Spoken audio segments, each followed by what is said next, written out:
يا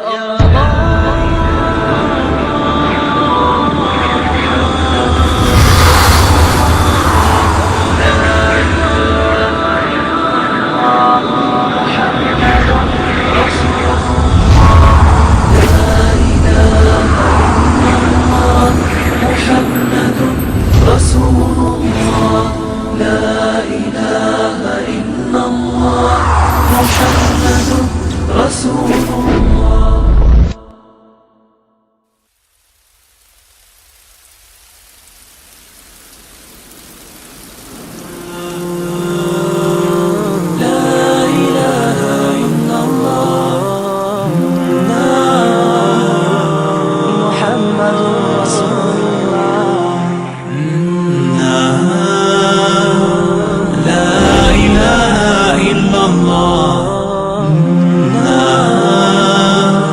محمد رسول الله لا إله إلا الله محمد رسول الله.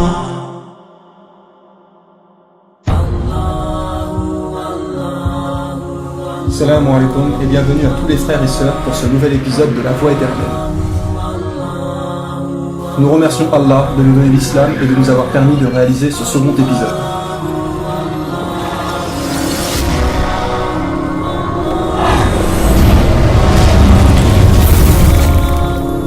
Nous espérons tous que cela vous donnera une meilleure compréhension sur la vie du meilleur des hommes, Mohammed sallallahu alayhi wa sallam.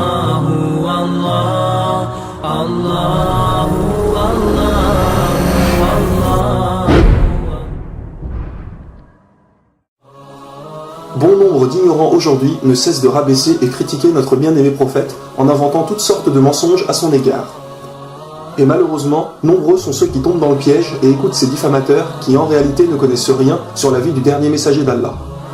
Car si les gens savaient vraiment qui il était, mes frères et sœurs, écoutez bien ce qui va suivre.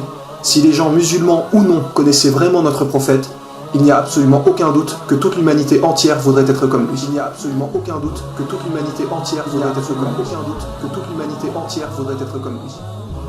Tous les prophètes ont annoncé sa venue. Mais alors pourquoi autant de mensonges? Aujourd'hui, les gens l'accusent de pédophilie, d'être un homme assoiffé de désir, dû au fait qu'il a eu plusieurs femmes, d'être un tyran qui ne voulait que du pouvoir, etc. Eh bien, examinons un peu de plus près tout ça. Vous allez vite vous rendre compte que toutes vos suspicions sont totalement fausses. Pour commencer, ceux qui l'accusent de pédophilie font référence au mariage avec Aïcha. Seulement, il est très facile de réfuter ces dires. Si soi-disant il souhaitait avoir des rapports avec des femmes plus jeunes que lui et qu'il voulait avoir plein d'épouses. Sachez déjà qu'il est resté 25 ans sans se marier alors qu'il aurait pu avoir de nombreuses occasions. Et que de plus à l'époque, il était tout à fait coutume de se marier très tôt. Donc déjà, pour soi-disant quelqu'un qui était fou des femmes, pourquoi aurait-il attendu autant de temps? Il était justement réputé pour sa pudeur et son respect, ainsi que le fait qu'il n'approchait jamais la fornication, malgré que les moyens étaient fort disponibles en son temps, surtout pour un jeune homme. Ensuite, sachez que sa première épouse était une femme veuve de 40 ans. Alors dites-moi, où est le soi-disant désir d'avoir des rapports avec une jeune femme? Sachez ensuite qu'il a vécu 25 ans avec elle, et seulement elle, jusqu'à ce qu'elle décède. Ce n'est qu'ensuite qu'il épousa une seconde femme très âgée et également veuve. Il eut également une autre femme veuve qui possédait 4 enfants. Le prophète l'épousa et s'occupa justement de ses enfants. Seule Aïcha était en réalité très jeune. Ensuite, il faut savoir qu'à l'époque, le mariage dès le jeune âge était une coutume. Il n'y avait rien d'aberrant à cela, à partir du moment où la fille était pubère et si les parents étaient d'accord. Mais pourquoi le prophète l'a-t-il épousée? Eh bien pour plusieurs raisons. Écoutez attentivement cela. Tout le monde sait que les jeunes aujourd'hui ont une meilleure mémoire que les gens plus âgés. Il est par exemple plus facile à un enfant d'apprendre une langue étrangère quand il est jeune que plus tard. Donc, épousant une jeune femme, elle vivait avec lui et retenait tout ce que le prophète disait. Elle vécut près de 50 ans après sa mort, et qui pouvait mieux connaître un homme si ce n'est son épouse? Mohamed l'épousa et fit son éducation. Elle passait la plupart de son temps à étudier et à mémoriser la révélation. Son savoir fut crucial à la propagation de l'islam. Elle fut une des rares personnes à rapporter plus de 2000 traditions. Ses connaissances furent indispensables et appréciées de tous. D'ailleurs, les compagnons du prophète venaient souvent la voir lorsqu'ils avaient des doutes sur un sujet donné. Des hadiths aujourd'hui nous rapportent que certaines personnes disaient « Si nous, compagnons du messager de Dieu, avions des difficultés concernant un sujet donné, nous demandions l'aide d'Aïcha. » De plus, il n'a pas pris n'importe quelle fille au hasard, mais la fille de son meilleur ami Abu Bakr. Que rêver de mieux pour celui-ci que sa fille soit l'épouse du prophète? Cela n'a fait que renforcer l'immense amitié qu'ils avaient entre eux. Sachez en plus que le prophète a attendu des années après l'avoir épousée avant d'avoir des rapports avec Aïcha.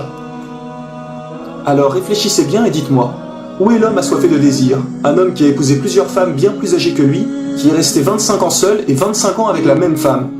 Comme il est dit précédemment, cela ne correspond pas vraiment au comportement d'un homme acharné de désir. Ce n'est seulement que vers la fin de sa vie qu'il a choisi une jeune épouse, Aïcha, pour sa mémorisation et pour continuer après sa mort la transmission de l'islam. Alors pensez-vous sincèrement qu'un pédophile choisirait des femmes qui avaient pour la plupart plus de 15 ans que lui? De plus, les épouses qu'il a choisies étaient aussi pour la plupart veuves. Cela prouve bien le caractère charitable de notre bien-aimé prophète. Il souhaitait seulement secourir et aider des femmes tristes qui se retrouvaient seules avec leurs enfants. Que la paix et les bénédictions d'Allah soient sur lui, notre bien-aimé prophète Mohammed. Notre bien-aimé prophète Mohammed. Notre bien-aimé prophète Mohammed. Nombreux sont ceux qui l'accusent d'avoir été un homme qui désirait par-dessus tout le pouvoir. Mais encore une fois, il est très facile de montrer que cette accusation est totalement fausse. Imaginez-vous qu'un jour votre voisin vienne vous voir et vous dise « Voilà, je suis le messager de Dieu. Tout ce que je dis est la volonté de Dieu.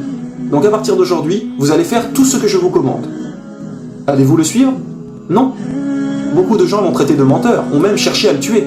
Mais pourtant, certaines personnes l'ont tout de même suivi. Mais des membres de sa famille l'ont rejeté, alors qu'à l'époque, les liens familiaux étaient extrêmement importants. S'il mentait, il n'aurait jamais continué cela. Puis petit à petit, de plus en plus de gens l'ont suivi, et les dirigeants de la ville où il demeurait lui ont proposé qu'il arrête de transmettre son message par crainte qu'un jour les musulmans deviendraient trop nombreux. En échange de quoi, il aurait tout ce qu'il voudrait. Ils lui ont proposé tout l'argent qu'il désirait, le pouvoir, les femmes, etc. Et savez-vous ce qu'il a répondu? Eh bien voici ce qu'il leur a dit. Même s'il déposait le soleil dans ma main droite et la lune dans ma main gauche, je continuerai à transmettre mon message, car il me vient de Dieu. Car il me vient de Dieu. Car il me vient de Dieu. Alors dites-moi, s'il voulait le pouvoir, pourquoi l'a-t-il justement refusé? Sachant qu'en plus, il savait qu'en refusant, il se mettrait à dos tous les dirigeants de la ville, et que cela allait mettre encore plus sa vie en danger. Il aurait pu avoir tout ce qu'il désirait, mais non, il a refusé, parce qu'il suivait uniquement ce que Dieu lui commandait de faire. Parce qu'il suivait uniquement ce que Dieu lui commandait de faire. Suite à cela, nombreux sont ceux qui ont tenté de le tuer. Ils ont même monté des armées contre lui et les musulmans. Mais vous savez quoi? Une fois qu'il gagna les batailles, il aurait très bien pu se venger et tuer tous ceux qui se sont rendus. Mais ça, ce n'était pas le caractère de notre messager. Il les a tous pardonnés, même ceux qui avaient tué des membres de sa famille, et il les a tous invités à l'islam. La seule chose qui rendait triste notre prophète, c'était ceux qui refusaient l'islam, car il savait ce qui les attendait dans l'au-delà. Il ne cessait d'invoquer Dieu pour qu'il leur accorde sa miséricorde et qu'il leur ouvre leur cœur à l'islam.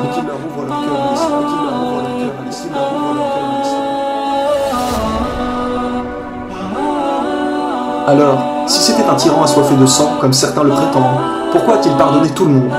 Dans les périodes de guerre, il a même proposé un traité de paix avec ses ennemis pendant 10 ans.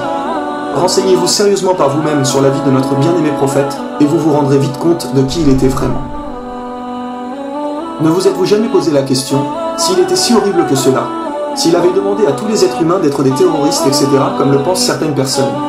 Alors pourquoi plus de 1,5 milliard de gens le suivent aujourd'hui et sont musulmans?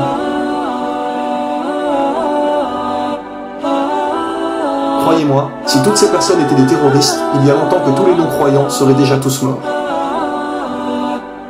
Si autant de gens le suivent, c'est parce qu'ils ont bien compris qu'il est le meilleur des exemples. Sachez que Dieu a offert à tous ses prophètes une invocation qu'il exaucerait obligatoirement. Et tous les prophètes l'ont utilisé excepté un, Mohammed. Alors que celui-ci a énormément souffert sur terre, bon nombre de membres de sa famille ont été tués. Il a perdu également ses 3 fils. Imaginez-vous à sa place, n'importe qui aurait demandé de les récupérer, ou bien aurait demandé de l'argent, du matériel, ou peu importe. Mais non, lui a dit « Je garde mon invocation pour le jour du jugement ». Et lorsque ce jour arrivera, il demandera à Dieu « Oh Allah, sauve ma communauté ». Je ne te demande qu'une chose, ma communauté, pardonne-les. Alors mes frères et sœurs, réfléchissez bien. Quand viendra ce jour-là, voudriez-vous être musulman ou non, pour que cette invocation vous concerne? Notre bien-aimé prophète un jour marchait avec ses compagnons et il se mit à pleurer. Et ses compagnons lui demandèrent « Ô messager d'Allah, pourquoi pleures-tu » Et il répondit « Parce que mes frères me manquent ». Et ils dirent « Mais ne sommes-nous pas tes frères ?» Et le prophète déclara « Non, vous êtes mes compagnons. Mes frères, ce seront ceux qui après ma mort croiront en moi et feront tout ce que j'ai demandé alors qu'ils ne m'ont même jamais vu. » Rendez-vous compte de la bonté et du caractère charitable qu'il avait. Il ne se souciait que du bien-être des musulmans et que les non-musulmans, eux, le deviennent. Rien d'autre l'intéressait. Sachez que lorsqu'il est mort, il ne possédait plus que sa tunique qu'il portait et rien d'autre. Tout ce qu'il possédait, il l'a donné. Pourquoi ? Parce qu'il savait très bien que cette vie ne servait à rien et que la vraie vie commence après la mort. N'oubliez pas ce qu'il a dit. Pour comparer cette vie à l'au-delà, c'est comme si vous mettiez votre doigt dans l'océan, et l'eau qu'il y a sur votre doigt est la vie d'ici-bas, et l'eau qu'il y a dans l'océan est la vie de l'au-delà. Réfléchissez bien avant qu'il ne soit trop tard. Il est peut-être enfin grand temps de se bouger un peu. Ne dépensez pas tout ce que vous possédez pour une simple goutte d'eau, à cette simple vie provisoire. Comparée à l'océan, comparée à la vie éternelle. N'oubliez pas, nous nous présenterons tous devant Dieu et répondrons de nos actes. Notre bien-aimé prophète nous a tout laissé derrière lui, nous a tout expliqué. Mes sœurs, ne cherchez plus l'homme parfait. Il est mort dans les bras de Aïcha il y a 1400 ans. Allah nous a dit dans le Coran, chapitre 33, verset 21, « En effet, vous avez dans le messager d'Allah un excellent modèle à suivre pour quiconque espère en Allah et au jour dernier. Il est une miséricorde pour l'humanité envoyée par notre Seigneur. Il a donné sa vie pour nous transmettre l'islam. Il est ce que aucun de nous ne sera jamais. Il est le digne de confiance, celui qui a tout donné, tout sacrifié. Voulez-vous être de sa communauté? Voulez-vous être sa fierté? Eh bien, il nous a laissé le chemin droit à suivre, sa sunna, son exemple. Alors suivez-la du mieux que possible et patientez jusqu'au jour du jugement pour pouvoir, Inch'Allah, rentrer au paradis à ses côtés. Il est notre guide, notre bien-aimé, notre prophète. Mohammed sallallahu alayhi wa sallam.